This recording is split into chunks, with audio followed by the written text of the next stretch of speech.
Hey listener, just wanted to give you a quick content warning on this episode. There is a domestic terrorist plot in this episode, and we do have scenes of a gunman in a crowd. So that if that's gonna be too much for you, know that now. Just skip this one. We'll see you next week. There's darkness and fire still ahead of us. There are no guarantees that any of us will survive it. You've been nervous about this ever since I mentioned it. What are you afraid of? Nothing. Well, spiders. Now that's comedy.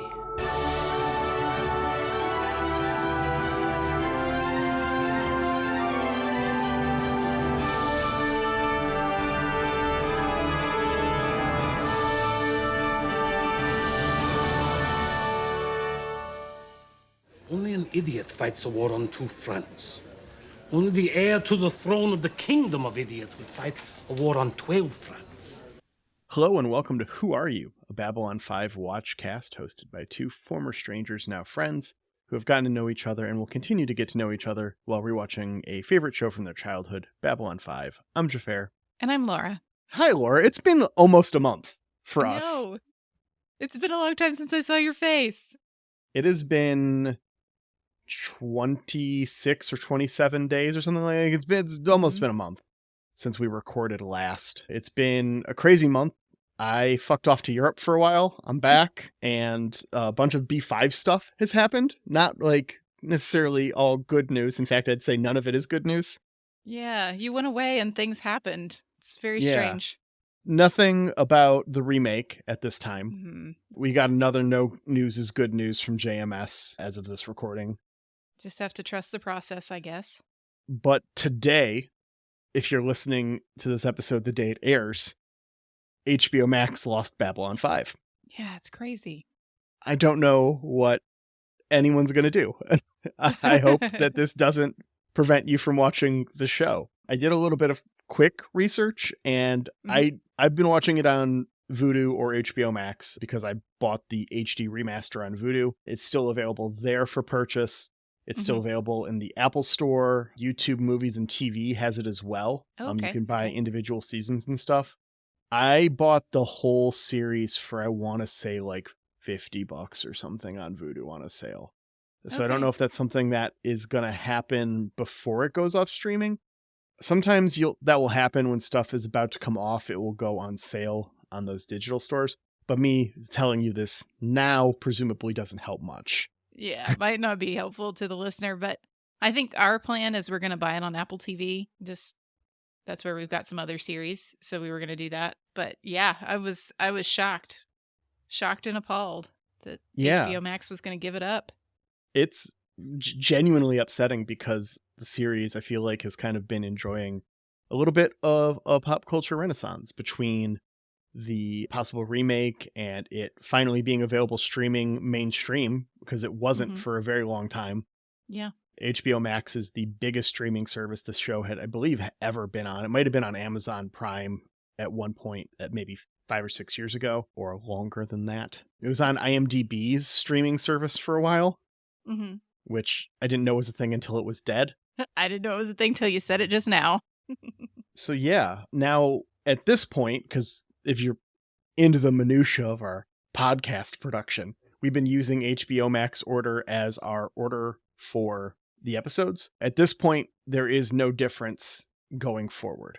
Right. The order I of think it all was the those first episodes two is seasons. real set. Yeah. Yeah. So watching on Vudu or Apple or YouTube won't make a difference. If you are catching up on this podcast afterwards and we did not watch it in your order and you were like, what are they talking about? It's not on HBO Max. That's what happened. Yep. Welcome to the present. Sorry. It would have been great if they had kept it. But Yeah. if you're going to watch it on Apple, that is fun because then we'll have two different episode descriptions theoretically. You think? You think the different services all have a different description? We'll find out next week, won't we? Yeah, I guess we will. So we'll go with that going forward. We can get both of them, and maybe there's fun little differences that we can pick apart or something. I feel like some of the descriptions that have been in HBO Max have been a bit spoily. Like, they tell Agreed. you big things that are going to happen in the episode. but also sometimes they're very vague. It's a weird balance because it will be all like, oh, Sheridan has a surprise visitor come to the station. Also, Londo blows up 10 planets. You're just like... Yeah, it's been a wide range. Yeah, it's crazy. But yeah, so hopefully, listener, you have a means of continuing to watch Babylon 5. I hope that it doesn't impact you greatly. Yeah, it's a bummer. And if you've been watching it with us and this is your first time watching and you're watching it along with us, I hope this doesn't impede your ability to continue enjoying this very excellent show. Yeah, same. So the other bit of B5 news that dropped while you were out of the country was Jason Carter's son in England wrote a piece for the Medium or medium.com. And you may have seen this, listener. It was really big after it dropped. It dropped on December 20th, 2022. And it's a piece called "My Dad Starred in a Hit TV Show with a Severe Brain Injury." And right at the top of the article, it's got two of like Jason Carter's, his headshot and then one of his Babylon 5 promo photos. So this was a really interesting piece, and there was a lot of like little internet buzz around it. I don't know if you got to see much of that, Xhafer. No. I was very disconnected from the internet during most of my trip. Yeah. I know I sent it over, but I didn't expect you to look at it because you had other things to do. Yeah, I did open it up, and I did read about half of it before I fell asleep. My only internet phone time was really like right before bed, so... You had other things to walk around and to see in Jason Carter's home country. Well, yes. part of it. Yeah. So his son is Benny Karts, is what he's written this under. Apparently, and I had not heard this before, he speaks about Jason Carter having a traumatic brain injury in 1992. He starts his article. I'm not going to read this whole thing to you, but this start of the article is very good. He says, "A double-decker bus rattles through central London. Standing in an open doorway, gripping the stanchion, is a handsome young man." We can all picture Jason Carter doing this. Yes. His eyes are bright, his hair jet black, his smile wide and infectious. Suddenly, the bus takes a corner too fast. The man is jettisoned onto the road at a terrific speed. His head takes the brunt of the impact. Amid the screams and confusion and rising sirens, blood continues to flow from his ears as he lies motionless upon the tarmac. Yeah. So he goes on to tell about this was a traumatic brain injury that Jason Carter suffered. And at least from Benny Karts' point of view, Jason Carter was not the same after this incident in 1992. It's one of those things. It's interesting because this is his son's point of view and it's his son's truth, obviously. Yeah. We don't know the extent that this is true for Jason Carter. I don't think he's ever spoken about it that we know of. I was completely unaware, but I'm also not a Jason Carter biographer, so. Right. Benny Karts talks about Jason Carter, after he recovered from this injury, wasn't the same. The marriage that he had with Benny's mother, falls apart. But marriages fall apart for lots of reasons. And he moved off to LA to pursue being an actor in the United States. He apparently had quite an up-and-coming career in the UK before he left for LA. There was some scuttlebutt that I saw in some of the Babylon 5 forums that previously JMS had mentioned that Michael O'Hare wasn't the only person on the show who had a mental illness. But then I saw after this came out that JMS also tweeted about it. And he said that they were never aware that Jason Carter had any kind of traumatic brain injury and that he was always very professional on set and always very prepared. One of the things Benny mentions is that Jason would have to memorize his lines right before a scene in order to not forget them. I don't know how uncommon that would be for an actor, though. For TV acting, I think that's part of the norm. Yeah, it feels normal. Because when that's not the case, it's usually a pretty big deal. Like I've seen that be made a big deal before. Because it's a different type of acting. You get to do more improvisational stage style acting. Yeah. But, a TV show is a lot of lines. Like, to memorize that days ahead of time, I don't know that I would do it. I couldn't. No way. I know. Yeah. No. He doesn't mention his father specifically by name in the article. He mentions the character of Marcus Cole but the article's full of pictures of his father. Some people mentioned that might be to keep it less Googleable. Like, so when you Google Jason Carter, this isn't going to show up. Be the first thing, yeah. Yeah. But he talks about, trying to repair his relationship with his dad after he left England, and he remarried when he was in the United States. He has a sister, I guess, from the United States that he's very close to. So you like to hear that the family's not totally broken. But yeah, it's a really interesting piece because traumatic brain injury is not dissimilar from what Michael O'Hare went through in some ways. Yeah, I'm sure that there's some overlap there. I mean, medical science is not at a point where that's, you can really definitively say what happens. For sure. With something Brains along are those hard. lines. Yeah, they are. Brains are very hard to understand. A couple pounds of fat with a thunderstorm in it. It's crazy. Basically. Yeah. So I think it's an interesting piece. I hope it was really healing for Benny to write. I hope it doesn't hurt Jason if, it's in his sphere of vision.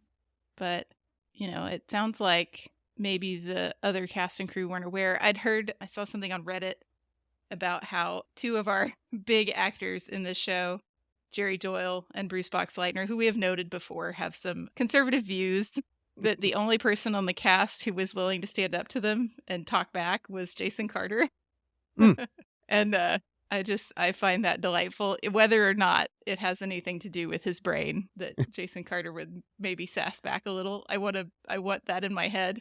Well, we hope, like you had mentioned, that this article was an exercise in healing for his son, much like our characters at the end of this episode go through their own kind of cycle of healing. We've got season 3, episode 11, Ceremonies of Light and Dark. Yeah. So we're here at the mid-season. Yes. The mid-season, the midpoint of the season, the midpoint of the show has been turned over now. And we open on Nightwatch, getting thrown off the station, along with anyone else who wanted to go to Earth or another colony. They rattle off a ton of colony names right off the top, except for Mars. Mars is the only one missing off that list. No one's going to Mars. Yeah, Mars is a war zone, presumably. Yes, but I did find it interesting that they mentioned Earth and Proxima and stuff, the colonies that had broken off and declared independence. Some people are going to those places in addition. So it's not just people who are necessarily loyalist to EarthGov that are leaving the station. Some people are leaving to go to their own former colonies, presumably, or maybe they're freedom fighters of some variety. Or who knows? But there's a bunch of ships of people leaving the station. We see Garibaldi's broken arm, which they worked into the plot because he broke it during filming during the last episode, as we talked about. Very fitting. And then we get a little bit of a plot lead that we're going to be following through for some of this episode on the admin passwords on the station needing to get changed. Did you need another boomers using computers moment? Because you're going to get it. We'll talk about it when we get there, but some of these passwords I'm actually not upset about. Yeah. Sure. So the basic problem here is they've shut off communication to the station from all sources because anyone who's got this master admin password, much like the command codes used in Star Trek The Wrath of Khan, could just use it to take control of the ship and do things they don't want them to do. Now, in Star Trek, it's like, oh, we'll drop their shields and then fire on them. In Babylon 5, they're like, oh, they're just going to turn off life support. Theoretically open all of the airlocks and just jettison everyone is not out of the realm of possibility here. The way they're talking about this, and it's just like, fucking yikes. Yeah. So we got to get those reset. Get something new in LastPass there. And as they're talking about all this, Garibaldi also notes that Sheridan is not wearing his jacket. He's just wearing a plain old button down. Yeah, he's got his under uniform dress shirt on that he's been rocking for a couple of episodes. And talks a little bit about how he'll wear it when the time is right. If they're an independent state, he can't be repping them, and he understands that. And then he espouses the merit of management by walking around, and he's just going to go walk around the station and just let people know he's there. Yeah. I think a time like this when people are feeling uncertain and people are feeling very nervous, seeing somebody who is an authoritative figure with a reassuring, very dazzling smile on their face is something that this place is going to need. Mm-hmm. We cut over to the war room, and we see the new Babylon 5 logo for the first time. Oh, It's on the table there. So the old Babylon 5 logo was like up in one place in CNC, and you see it maybe like 5 times before this. So if you go looking for this image, no, you're digging. Because I went looking for this image and I was digging. But the old B5 logo was like a big 5 with an olive branch, and then there's like a kind of like little star field underneath it. The new B5 logo, the olive branch is gone. It's been replaced by a sword. yeah. The sword kind of runs through the 5, and then it's a split field in the background with blue and gray and 6 stars. And I really wanted the internet to tell me what those 6 stars were. Right. Everything's supposed to mean something. Yeah. Everything means something on this show, right? And I'm like, okay, well, 5 stars would have made sense because it's Babylon 5, right? But there's 6 stars. So something's going on there. And I'm like, okay, well, like human, Minbari, Narn, Vorlon, Centauri, League of Non-Aligned Worlds is like the only thing I could kind of put together that made sense. But I could not find out anything. So then I started looking at other logos in B5 to see if maybe it was something in there. And I noticed the Ranger logo actually has 5 stars on it, which I also thought was very interesting. And then the ISA logo, which is a spoiler, so I won't say what the ISA stands for, but it's an organization that's not in the plot yet, has 15 stars on the logo, 3 sets of 5. Interesting. And I figured that would be in tribute to Babylon 5 for reasons that will make sense when the organization comes into effect in the plot. Listener, I won't say anything else about it. I don't want to spoil anything. But I did find it very interesting that the Ranger logo had 5 stars. And that's the old Ranger logo before Sinclair took over. And they changed it from 2 Minbari holding up the thing to a Minbari and a human holding up the thing. Right. And started letting other races in. So the old logo had 5 stars running across and they got rid of that. I'm just like, but I couldn't find anything on what those 5 stars meant. I went mad digging around the internet on this. Yeah. But it's a really cool logo. The shield, 6 stars, the sword. It's sweet logo. I've thought about getting it as a tattoo before. It is Full a good disclosure. One. Yeah, Yeah, it'd be good. I went the same place you went in my mind with the stars counting races. So, I mean, that seems pretty logical other than the more disappointing answer that could be, you know, someone in graphic design was like, well, this works. Yeah. It's visually balanced this way. Yeah. Like, you're right, but I'm mad at it. Anyway, Delenn's thanking the Minbari who helped save the station at the end of last episode. Yeah, all those warships that came in. One of the captains is asking for a tour, and then she has a conversation with Lanier at the end where she's like, prophecy is a poor guide because you only know you've found prophecy after you've found prophecy. That's like how it works. Also, you can find them everywhere. Yes. Like, you know, you could be like, oh, this meets the prophecy, and this also meets the prophecy. I think that's one of the big themes in Game of Thrones, right? Is that you have big fulfillments of prophecy, but also little fulfillments of prophecy. So, yeah, and not a good map for the future. Don't rely on this. Not GPS. Sheridan starts to walk around the station and moves right under a sniper's crosshairs to theme. So dramatic. This was very stressful for me to watch. Yeah, because there's no reason for this person not to take this shot, right? Except there is. So someone stops the shooter from taking the shot under the acknowledgement that it's just going to turn him into a martyr and galvanize people. So did you recognize this actor?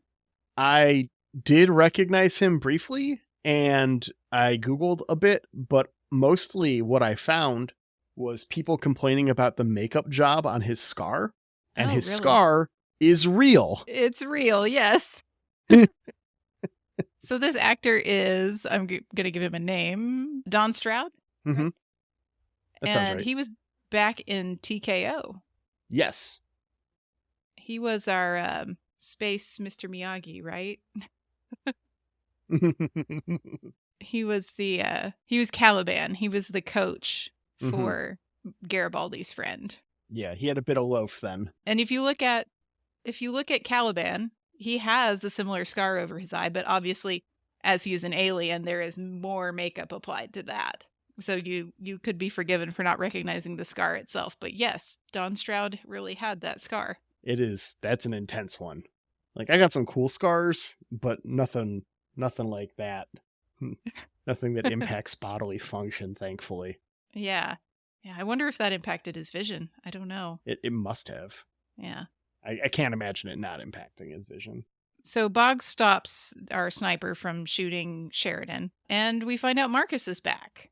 Marcus has returned to the station. Delenn and Linear greet him, and Delenn wants to have a rebirth ceremony for everyone. Yeah, this is the same ceremony that they did back in season 1. Yeah, she mentions that, doesn't she? Wants to do it again. She's got to get remarried. Yeah, Marcus is a little bit cagey on this. He doesn't think that this is a good time to do this particular ceremony. Yes. Not a good time to hold a wedding in the middle of a war. Right. Like, maybe not now. Like, Yeah, because right now we have to do a funeral. So Sheridan does put on his dress uniform for this. I caught that too. Yeah. He has respect for the dead, or, this type of respect for the dead. They have a nice military service and, do the traditional shoot the coffins off into space. I assume, based off of this, that they were shooting them into the sun. Yeah. Okay. Which is good. If they're just shooting them off into space, that's very bad. Yeah. That's like debris that can hit something. Yeah. It's gonna just go forever. Yeah, it's gonna float in space for a long time, probably. If it makes it like enough time to get outside of the solar system or whatever. But these things could become comets. They could hit planets.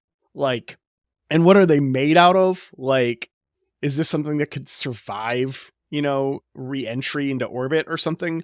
Like, why would you do that? Like, I have so many questions and none of them will ever be answered. Surely because we are in a solar system and we are around Epsilon 3, like we're shooting them into the sun. But yeah, and it's like, what if somebody intercepts your coffin and then like desecrates your dead person? Like, I mean, well, that could be like how you find out stuff about aliens too. Like, like some Pakmara find it or something and they're like, oh, sweet, delivery.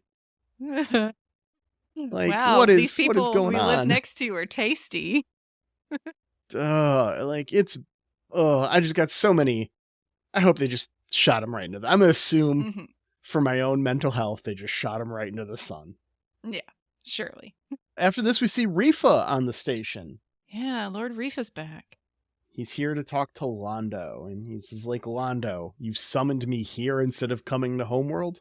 What is this madness? Reefer madness, reefer madness. I went to the rock to hide my face, but the rock cried out, no hiding place, there's no hiding place down here. There it is. Gonna get one every time. Yeah. Yeah, Londo is very accommodating. He's got a drink ready for Lord Rifa. He wants to talk about how many fronts Rifa and his pals have started to war on. They're doing so much war right now. Like, one war is bad, but 12 is the number Londo throws. They're fighting 12 wars right now. That's absurd. I want to know where all 12 of these fronts are, because we've heard them talk about with the Drazi. The Narn, is that still a front? I don't know. Probably. Yeah. It probably counts. If it's a place that is diverting military attention, it counts as a front. Sure. Okay. So, in addition to the 2 we know about, yeah, there's another 10 more. And I mean, it's safe to assume, because we've seen some like meetings with other members of the non-aligned worlds. We've seen like 3 or 4 of those, I want to say, at this point. It's safe to assume those are conflicts, but that's still like not half. Yeah. Yeah. Who are all these people that they're fighting? Seems like a bad idea. I'm with Londo on this one. For sure. He calls out Rifa's reliance on Mr. Morden. Rifa plays dumb for a minute, and then Londo like shows him a recording of Rifa talking about working with him. And it's just like, gotcha, bitch. He's just like, I got the receipts. Yeah, Londo is recording everything now, presumably. Mm-hmm. Londo uses this, and he tells Rifa how it's going to be, and he straight up pulls a Sinclair, season 1. Mm-hmm. The same trick Sinclair pulled on Jakar. He's all like, I just gave you half of a poison. When am I going to give you the other half? Depends on your actions. Yeah, I thought this felt familiar. Yeah, it's something that can lay dormant in his system, but eventually, when it gets the other second half, game over, man. You know, he says, if we're going to act like these are the good old days of the Centauri Republic, let's bring back poison. Let's make poison a thing, bro. Yeah. Poison was the favored weapon of the old Republic, and it's back. Yeah. Seems very Roman, right? It feels like a fall of the Roman Not Empire. on accident. Yeah. Yeah. We cut over to security where they are resetting the master passwords. Everyone gives their code word. They get one code word. And they're all miserable. Except for Garibaldi's. Garibaldi's is 3 words and 2 special characters. This is Chief Warrant Officer Michael Garibaldi, serial number V17L98. Security code, peekaboo. Oh, that's a good point, isn't it? Garibaldi's is a passphrase instead of a password, which is always better. The more characters in your passwords, the better. I say this as an information technology professional. Believe me, mathematically, like the way it all works, it's better. Just I can write you a small essay. I've done this rant on this podcast. Yeah. But Passphrases. It's just insane to me that so many of the systems that I have to use for work, it's like password can be maximum of 14 characters. And I'm like, but why? Or 6 or 8 for some of your old ones. And it's like no special characters allowed. And you're just like, yes, there's a few that it's like you can use these 5 special characters. And it's like, why? Why only those? That makes it worse, right? Yes, it definitely does. Oh, well, nobody hack my systems, please. They show us the station master admin codes real quick on the screen, and they are like 128 characters of gibberish. Yeah. And I'm real happy about that. Yeah. I mean, that's living the dream, right? Yeah. Assuming that they don't have quantum computers. If they have quantum computers, it's useless. But if they don't, and I'm guessing their computers are about as good as ours right now based off the search times from Google. Great password. Very happy to see it. Yes. After this, Delenn stops in to pitch the rebirth ceremony to Sheridan. He's always down to do something Delenn wants to do, right? Yeah. Wonder why. Yeah. She wants to invite, all the command staff, ambassadors, especially Londo and Jakar. They need it the most.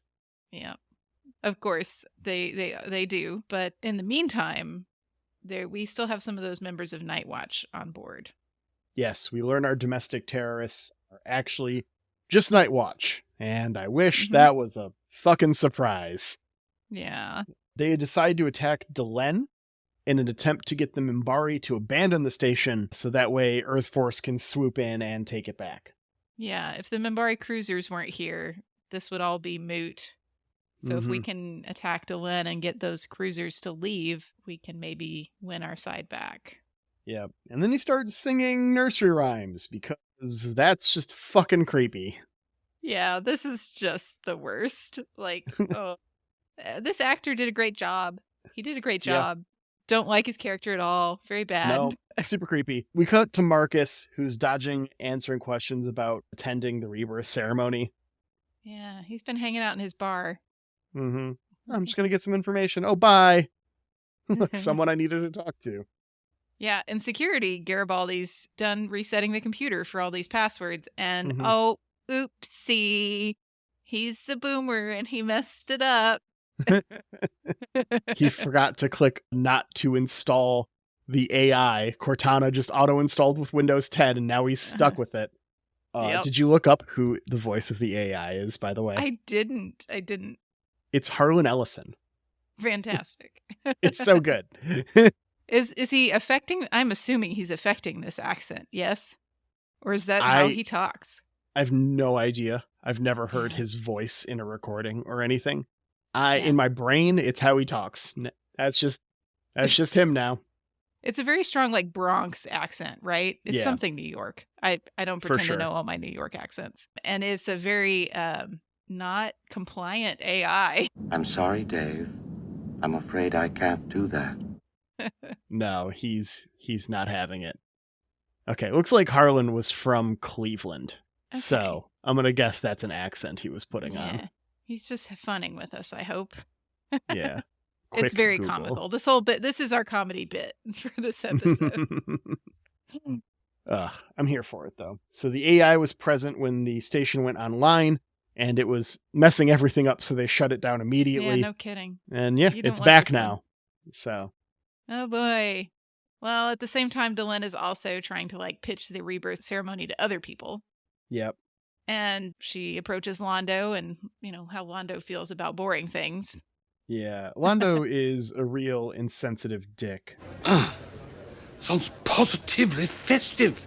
He is. Real insensitive tentacle about not attending the ceremony. I don't know what word to use there. Yeah. Tentaculate. I think that's what. Well, damn it, that's never gonna leave my brain. He is very open that he would rather be doing things that involve drinking and festivities and debauchery, and he doesn't want anybody trying to save his soul, basically. He's good Like, on that. Take your evangelical nonsense somewhere else kind of person. And Jakar, I think, is perhaps a little more sensitive to the religious aspect of it, but he has other things to do. He's just busy. Yeah. Yeah, he's got station security to worry about because he inherited Garibaldi's job. Yeah. At least part of it, but yeah. So again, Londo and Jakar not going to play ball on the special ceremony.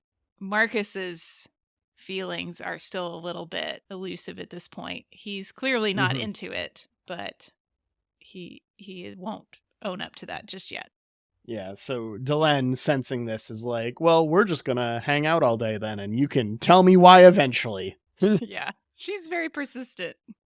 She sends Linear off to make preparations and insists that Marcus attend to the tour for the Minbari captain with her. Yeah, he opens up finally, and he's got a lot of guilt he's carrying around, I guess. He's got some survivor's guilt, you might call it. Yeah. He's doesn't have a home anymore. All of his possessions are gone. He lost his brother because he didn't heed the warning about the shadows. And all he has left is the Rangers, really. Yep. And his mission and his cause, which is this whole, I know this story has nothing to do with Jason Carter's personal thing, but I wonder if his acting here is so great because he did, give up his home in England and move to LA not too long before this. So, yeah, I mean, it's just an interesting... It's definitely something he could have been drawing on. Interesting lens to look at it through. Yeah. Delenn tells him he needs to forgive himself for surviving, and then they immediately get jumped by those domestic terrorists. Yeah. Marcus walks away angrily, I think, or, upset. And as he's left Delenn alone with Lennon walking up, they get seized by the terrorists. They make their demands and kill off the captain's aide. They have to get the Minbari ships to leave Babylon 5 space. Did you clock the guy playing the Minbari captain? No. He is one of our repeats. He's the Drazi, one of the Drazis we keep seeing. So this is Kim Strauss, and according to the Babylon 5 wiki, he's been a Drazi, a Markab, and an Arn, which I think clocks with all the times I've heard his voice and been like, oh, that's that same guy. So this is probably the closest we get to seeing his actual face, since the Minbari aren't quite as heavily made up as the others. Yeah, a lot of those races are super loaf heavy. Yeah. Yeah. He's probably got some forehead stuff going on for that, head bone thing.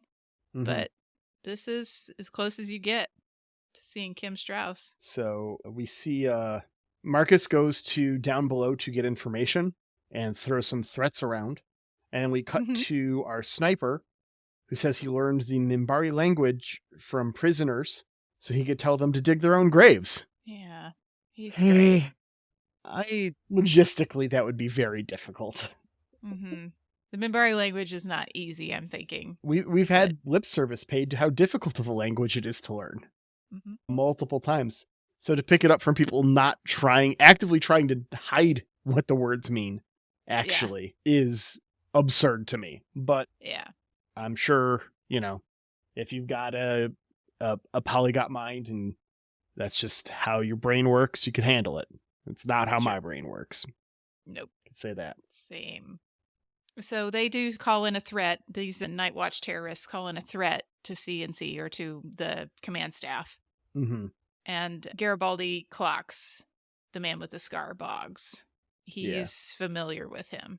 Yeah, he's one of the Nightwatch guys who was on regular security shifts. They tell them that there's still people in the security organization that will tell them what's going on.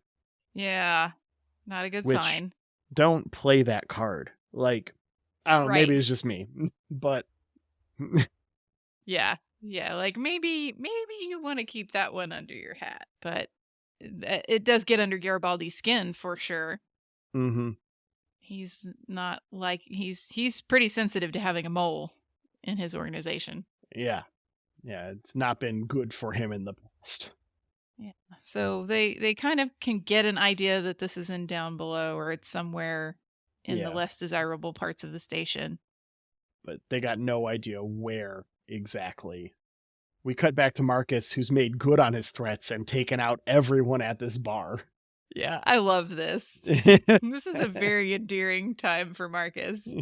I think it's better that we don't see him kick everyone's ass. Like the mystery of the ass kicking, yeah. Mm-hmm. But now the people that were not afraid of Marcus when he interrupted their poker game, they are cowering at his feet. Yeah, if they're conscious. If they're conscious. He has to wait a bit because he has knocked everyone out. Lanier comes down and was all like, hey, I'm helping prep for the ceremony. And Marcus is just like, the fuck? What are you doing? He's just like, it's the last thing Delenn asked me to do. I'm gonna fucking do it. I'm doing the thing. I am a responsible or person. Without. Yeah. He's very loyal. And part of the ceremony, we learn, is admitting a secret. Yeah. You have to tell someone something that you've never told anyone else before. And Lanier's like, look, I'm going to be too busy doing all this shit, so secret time. I love Delenn. I've gone on missions that are more secretive than someone having a crush on their best friend for 10 years and never telling them. Oh, yeah. Yeah, this colors Lanier in a whole different light for me. Yeah, that's fair. Yeah. I mean, his obvious crush on Delenn is, I don't know if it's just because I knew, because I've seen the show, but it was obvious. Like, for me, it was like just part of his character at this point. Mm-hmm. It's so baked in that this is not a twist for me. So, also, as a dude, I'm sure I feel very differently about this. To just throw that out there. Of course, he's the creepy friend with a crush. Yeah. Yeah. At least he told Marcus, I guess. I don't know. Yeah. Marcus is understandably surprised. Yes. It doesn't feel predatory to me at all. Oh, no. But I could understand someone reading it that way. Yeah. It doesn't feel not healthy. No, it doesn't feel healthy. That's where my discomfort comes from. It's definitely obsessive, which is why I feel like it's important to note that personally, I did not read this as predatory, because it'd be very easy to take something that is this obsessive and it becomes something predatory. Yes. But I don't think that's linear or particularly religious caste Minbari, to be perfectly honest. So, their brains are alien. They're literally wired differently. So. Right. So Lanier is acknowledging that this love is nothing he can ever say to her because her destiny is somewhere else, prophecy and whatnot. But they are interrupted by one of the informants waking up, and Marcus finally gets something useful out of this person. Just in time, too, because we cut over to senior staff and they're trying to really put down where this is. They've got kind of an idea. And they can narrow it down to a couple of things, and Marcus shows up and gives them the piece of the information they needed. So now they know what sector and what floor, and when they look, they see, hey, Garibaldi shut down this with his personal codes, and he's just like, oh fuck. Yeah, those codes. Someone knew my password, peekaboo? It was so secure. Right. Oh, boy. Better get on that, Garibaldi. Yeah. So they can't get in one way in or out, and so they decide to like stage a accident. Yeah. That would force everyone to leave this area. They fake a reactor leak to push them out of hiding. As the Minbari are leaving. So they're like surrendering to the demand at the same time as they're pushing everybody out of there. Yep. Do you have the episode pulled up?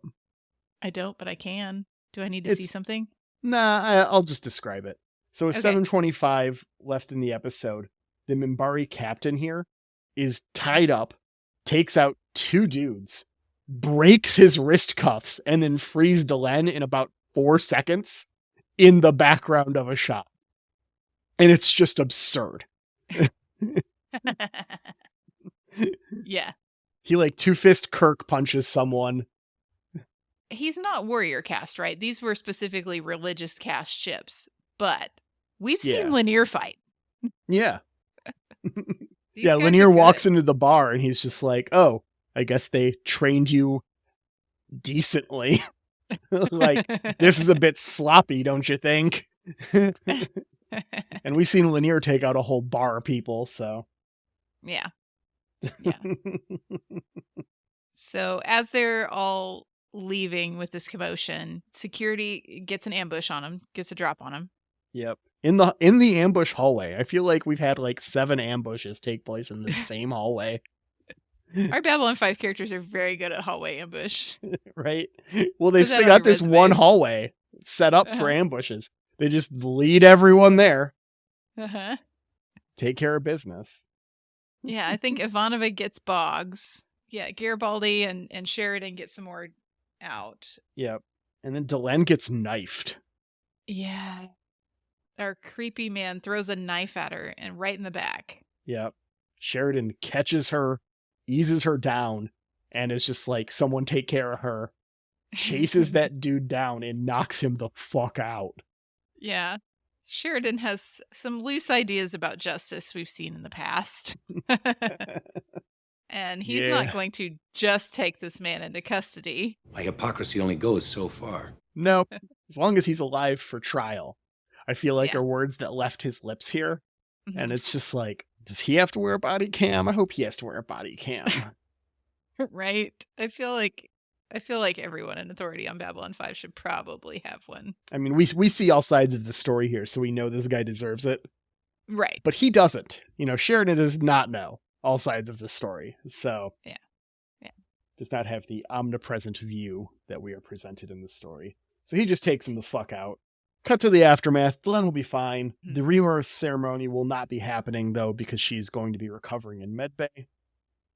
Garibaldi gets accosted by the AI and decides violence is the answer. Yeah. We got to have a little humor in this episode. So when the AI is sassing him in the elevator, he just shoots it. Shoots the speaker, I should say. Yeah. In MedLab, Delenn is asking Lanier to rest, but he won't leave her side, which is now colored a little bit by his previous confessions. Yeah. But then Sheridan comes in and he's bringing the rebirth ceremony to her. He takes something that means something to him, which is his uniform, as we've had referenced a couple of times here, and he leaves that. And he tells her the secret. He loves her. He doesn't use the L word, because they're not dating, and that'd be a bit much. But, you know, he knows. You know, he's got feelings for her. Garibaldi comes in after and leaves his uniform and admits he's afraid of losing himself to himself. Which I assume is a reference to his troubles with alcohol. Yeah, he but doesn't want to lose also control. Be about a number of other things, you know. Honestly, his fear of working with telepaths and stuff, there's a little bit of foreshadowing here with stuff that comes down the line too. Ivanova comes in, admits she loved Talia, says the L word. Finally. Right? Wish that had been fleshed out a little more, but Yeah. at least we have an open acknowledgement of it. Mm-hmm. Big deal. Mm-hmm. Big deal for the show. Glad they managed to make it happen. This is the point where, as we talked about in the beginning of the season, that JMS stopped getting notes after the start of season 3 from the station about what he can and cannot broadcast. Sure, yeah. They just let him do whatever he wanted. And I think this is him starting to test those waters. Mm-hmm. And then last we get Franklin, and he's Mm-hmm. ready to admit, at least to one person, that he might have a problem. And we know from previous episodes that he's referring to the stems. Mm-hmm. And that will be another plot line that we see carried through this season. Yeah, I think it'll be coming up soon. So they've all given up their uniforms in addition to their personal secrets. And Lanier says, hey, we kind of thought that you all might drop those off. So we had somebody drop something off in your quarters. Yeah. No big deal. So they put on their new uniforms and the crew rolls into CNC with the fresh dip and everyone's like, yo, where's mine? Because I also work in the station that's abandoned Earth Force. And there's like a ton of us here that are officers working here every day. So if the station's getting a new uniform, maybe we should get those. No, not in the budget. Yeah. Only the 4. Even Zach doesn't. Okay. But the jackets look so good. They look so good. I love this uniform. This is one of my favorite uniforms in all of Sci-Fi. It's just the cut of the jacket, just the little inlays and stuff. I say that the HD remaster really did something for that too, because I didn't realize the different fabrics involved in like the collar area, and then there's the gray fabric on the chest. I didn't realize that it was as detailed as it is. So these are officially considered the uniforms of the Army of Light, which is, I don't think, something they've said yet.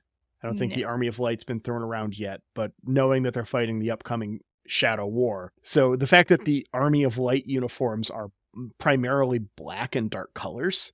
Yeah. Very interesting. I dig that. There's a lot of very subtle detail. Like there is green up against purple in a couple of places on this uniform, which is also the Ranger emblem, has that green and purple right there. Yeah, true. So it's kind of a callback to that as well, while being something distinct. I love it. I love this uniform. I regularly get an ad on my Facebook for a hoodie version of this uniform. Oh man, I want one. Right. It's like printed. It's like one of those like printed uniform ones. They have them for all the Star Trek uniforms too and stuff. Yeah. And I look at them and I'm all like, kind of cool, but there's some really nice ones out there, I'm sure, for Star Trek. And maybe if we ever get a remake, merch, give me merch. I need new merch. Give it to me. Let me buy the thing. Yeah. And then we get Takashima's line. B5 is open for business, just like the pilot to theme here. Nice way to end halfway. Yeah. All right, Laura, what'd you think of this one?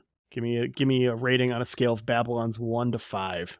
Oh man, I think I have to give this one just a 3. Yeah. Is that weird? No. Okay.